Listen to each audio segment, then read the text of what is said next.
ಸ್ವಲ್ಪ ಡೀಪ್ ಆಗಿ ಮಾಡರ್ನ್ ಹಿಸ್ಟ್ರಿಗೆ ಹೋಗೋದಾದ್ರೆ, ಮಾಡರ್ನ್ ಹಿಸ್ಟ್ರಿ ಅಂತಂದ್ರೆ ಈಗ ನಾವೇನ್ ನೋಡ್ತಾ ಇದ್ದೀವಿ, ಒಂದು ಇಂಡಿಯನ್ ಸಿವಿಲೈಸೇಷನ್ ಅಂತ ಏನಿದೆ ಅದು ಒಂದು 15,000 ವರ್ಷದ ಹಿಂದೆ ಬಂದಿರ್ಬೋದು ಅಷ್ಟೇ.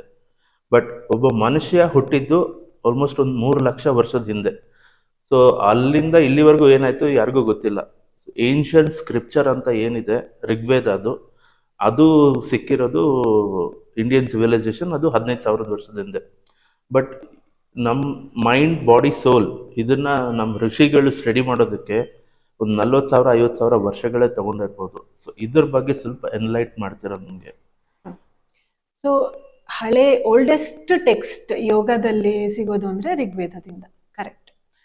ಈ 5,000 ವರ್ಷಗಳ ಹಿಂದೆ ಪತಂಜಲಿ ಅನ್ನೋ ಋಷಿಗಳು ಪತಂಜಲಿ ಯೋಗ ಸೂತ್ರಾಸನದನ್ನ ಬರೆದ್ರು. ಸೊ ಇದಕ್ಕೂ ನಾವು ಹಿಂದೆ ಹೋಗ್ಬೇಕು ಅಂದ್ರೆ ಆದಿಯೋಗಿ ಅಂತ ನಮ್ಮ ದೇವರು ಶಿವನ್ನ ಕರಿತೀವಿ. ಅವರು ಫಸ್ಟ್ ಯೋಗಿ. ಸೊ ಕತೆ ಹೆಂಗಿದೆ ಅಂದ್ರೆ, ಆದಿಯೋಗಿ ಶಿವ ಅವರ ಹೆಂಡತಿ ಪಾರ್ವತಿಗೆ ಹೇಳ್ಕೊಡ್ತಾರೆ.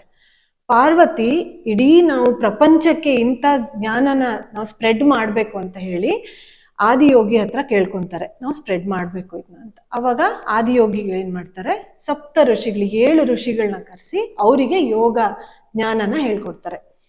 ಅವ್ರಿಗೆ ಹೇಳ್ಕೊಟ್ಟು 7 ದಿಕ್ಕಿಗೆ ಹೋಗಿ ನೀವು ಪ್ರಪಂಚದಲ್ಲಿ ಯೋಗನ ಹರಡಿ ಅಂತ ಹೇಳ್ತಾರೆ.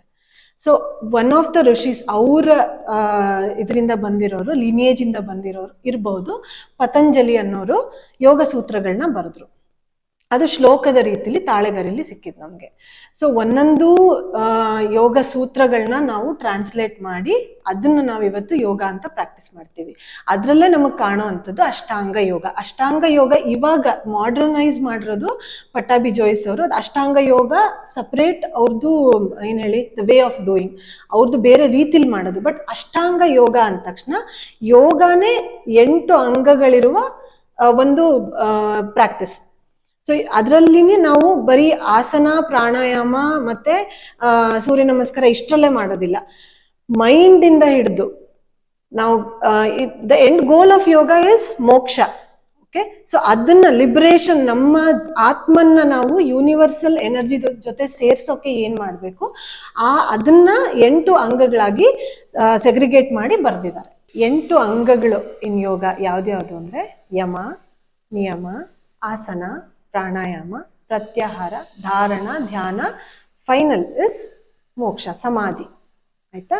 ಸೊ ಯಮ ಮತ್ತು ನಿಯಮಗಳು ಏನೇನು ಅಂದ್ರೆ, ನಮಗೆ ಸೆಲ್ಫ್ ಪ್ರಾಕ್ಟೀಸ್ಗೆ ಯಮ ಅಂದ್ರೆ ಹೊರಗಿನ ಸೋಷಿಯಲ್ ಎಥಿಕ್ಸ್ ಏನೇನಿದೆ ಕೆಲವೊಂದಷ್ಟು. ಈಗ ಫಾರ್ ಎಕ್ಸಾಂಪಲ್ ನಾನ್ ಸ್ಟೀಲಿಂಗು, ಅಹಿಂಸಾ, ಇದೆಲ್ಲ ಸೋಷಿಯಲ್ ಎಥಿಕ್ಸ್ ಬರುತ್ತೆ, ಅದು ಯಮಗಳು. ನಿಯಮಗಳು ಅಂದ್ರೆ ಸೆಲ್ಫ್ ಡಿಸಿಪ್ಲಿನ್. ಈಗ ಶೌಚ, ಬ್ರಹ್ಮಚರ್ಯ ಇದೆಲ್ಲ ನಾವುಗಳು ಪಾಲನೆ ಮಾಡುವಂಥದ್ದು, ಇದು ನಿಯಮಗಳ ಕೆಳಗಡೆ ಬರುತ್ತೆ. ಆಮೇಲೆ ಆಸನ ಅಂದ್ರೆ ಬಾಡಿನ ನಾವು ಡಿಸಿಪ್ಲಿನ್ ಆಗಿ ಇಟ್ಕೊಳ್ಳೋದು, ಹೆಲ್ತಿಯಾಗಿ ಇಟ್ಕೊಳ್ಳೋದು. ಪ್ರಾಣಾಯಾಮ ಅಂದ್ರೆ ನಮ್ಮ ಬ್ರೆತ್. ಈಗ ಯೋಗದಲ್ಲಿ ಏನ್ ಹೇಳ್ತಾರೆ ಅಂದ್ರೆ, ವೇದಿಕ್ ಇದ್ರಲ್ಲಿ ಏನ್ ಹೇಳ್ತಾರೆ ಅಂದ್ರೆ, ಒಬ್ಬ ಮನುಷ್ಯನ ಆಯಸ್ಸು ದಿನಗಳಿಂದ ಅಲ್ಲ, ನಾವು ಎಷ್ಟು ಉಸಿರು ತಗೋತೀವಿ ಅನ್ನೋದ್ರ ಮೇಲೆ ಡಿಪೆಂಡ್ ಆಗಿರುತ್ತೆ ಅಂತ. ಓಕೆ, ಸೊ ಯೋಗದಲ್ಲಿ ನಾವು ಬ್ರೆತ್ ಕಂಟ್ರೋಲ್ ಯಾಕೆ ಮಾಡ್ತೀವಿ ಅಂದ್ರೆ, ನೀವು ಎಷ್ಟು ಸ್ಲೋ ಆಗಿ, ಎಷ್ಟು ನಿಧಾನವಾಗಿ ಕಡಿಮೆ ಬ್ರೆತ್ಸ್ ನೀವು ತಗೊಂತೀರೋ ಅಷ್ಟು ನಿಮ್ಮ ಬಾಡಿ ಹೆಲ್ತಿ ಆಗಿರುತ್ತೆ ಅಂತ ಕನ್ಸಿಡರ್ ಮಾಡ್ತೀವಿ. ಆ್ಯಂಡ್ ವಿ ಲಿಂಕ್ ಇಟ್ಟು ನಮ್ದು ಎಷ್ಟು ಬ್ರೆತ್ಸ್ ಇರುತ್ತೋ, ಎಷ್ಟು ಉಸಿರು ಇರುತ್ತೋ ಅಷ್ಟು ವರ್ಷ ಬದುಕಿರ್ತೀವಿ ಅನ್ನೋದ್ರ ಮೇಲೂ ಡಿಪೆಂಡ್ ಆಗುತ್ತೆ ಅಂತ ಕನ್ಸಿಡರ್ ಮಾಡ್ತೀವಿ. ಸೊ ಕೆಲವೊಂದು ನಿಯಮಗಳನ್ನ ಹಾಕ್ಕೊಂಡು ಆ ಬ್ರೆತ್ ಕಂಟ್ರೋಲ್ನ ನಾವು ಪ್ರಾಣಾಯಾಮ ಅಂತ ಮಾಡಿದೀವಿ. ಡಿಫ್ರೆಂಟ್ ಟೈಪ್ಸ್ ಆಫ್ ಬ್ರೆತ್ ಕಂಟ್ರೋಲ್ಗೆ ಪ್ರಾಣಾಯಾಮ ಅಂತ ಹೇಳ್ತಾರೆ. ಪ್ರತ್ಯಾಹಾರ ಅಂದ್ರೆ ನಮ್ಮ ನಾನ್ ಸ್ಟೀಲಿಂಗ್ ಅಂದ್ರೆ ನಾವು ಯಾವ್ದನ್ನು ಪೊಸೆಸಿವ್ ಆಗಿ ನೋಡ್ಬಾರ್ದು. ಯಾವ್ದನ್ನು ನನ್ಗೆ ಇಂತಿಷ್ಟು ಇರ್ಲೇಬೇಕು. ಈಗ ಕೆಲವೊಬ್ರು ಚಪ್ಪಲಿ ಕಲೆಕ್ಟ್ ಮಾಡ್ತಾರೆ, ಕೆಲವೊಬ್ರು ಇನ್ನೇನೋ ಕಲೆಕ್ಟ್ ಮಾಡ್ತಾರೆ, ಅದು ಬೇಡ.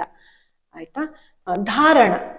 ಧಾರಣ ಅಂದ್ರೆ ಯಾವ್ದಾದ್ರು ಒಂದು ವಸ್ತು ಅಥವಾ ಒಂದು ಹೈಯರ್ ಸೆಲ್ಫ್, ನಮ್ಗಿಂತ ಒಂದು ಹೈಯರ್ ಸೆಲ್ಫ್ ಇದೆ ಅನ್ನೋದನ್ನ ಕಂಡುಕೊಂಡು ಅದ್ರ ಮೇಲೆ ಕಾನ್ಸಂಟ್ರೇಟ್ ಮಾಡೋದು. ಈಗ ನಾವು ಎಷ್ಟೋ ದೇವರುಗಳನ್ನ ನಂಬ್ತೀವಿ ಅಥವಾ ಗುರುಗಳನ್ನ ನಂಬ್ತೀವಿ, ಯಾವ್ದಾದ್ರು ಒಂದು ನಮ್ಗಿಂತ ಹೈಯರ್ ಸೆಲ್ಫ್ ಇರೋದ್ರ ಮೇಲೆ ನಾವು ಕಾನ್ಸಂಟ್ರೇಟ್ ಮಾಡೋದನ್ನ ಧಾರಣ ಅಂತೀವಿ. ಅಂದ್ರೆ ನಮ್ಮ ಗುರುಗಳಾಗಿ ನಾವು ಅವ್ರನ್ನ ಅಕ್ಸೆಪ್ಟ್ ಮಾಡಿ ನೆಕ್ಸ್ಟ್ ಲೆವೆಲ್ಗೆ ಹೋಗ್ತೀವಿ. ಏನು? ಧ್ಯಾನ. ನಮ್ಮ ಹೈಯರ್ ಸೆಲ್ಫ್ನ ಯಾರು ಅಂತ ನಾವು ಅಕ್ಸೆಪ್ಟ್ ಮಾಡಿರ್ತೀವೋ ಅವ್ರನ್ನ ನೆನೆಸ್ಕೊಳ್ಳೋದು, ಧ್ಯಾನ ಮಾಡೋದು ಅವ್ರ ಮೇಲೆ. ಸೊ ಇದಿಷ್ಟು ನಾವು ಪಾಲನೆ ಮಾಡಿದಾಗ ವಿ ರೀಚ್ ಸಮಾಧಿ ಅಂತ ಹೇಳ್ತಾರೆ. ಸಮಾಧಿ ಅಂದ್ರೆ ಲಿಬರೇಷನ್ ಅಥವಾ ಅಲ್ಟಿಮೇಟ್ ಜಾಯ್ ಅಂತ ಏನ್ ಹೇಳ್ತೀವಿ. ಈ ಪ್ರಪಂಚದಲ್ಲಿ ನಾವು ಏನೇನು ಕಟ್ಟುಪಾಡುಗಳು ಹಾಕೊಂಡಿದೀವೋ ಅದನ್ನು ಮೀರಿದ ಆನಂದ ಇಸ್ ಸಮಾಧಿ. ಇಷ್ಟು 8 ಅಂಗಗಳು ಯೋಗದಲ್ಲಿದೆ.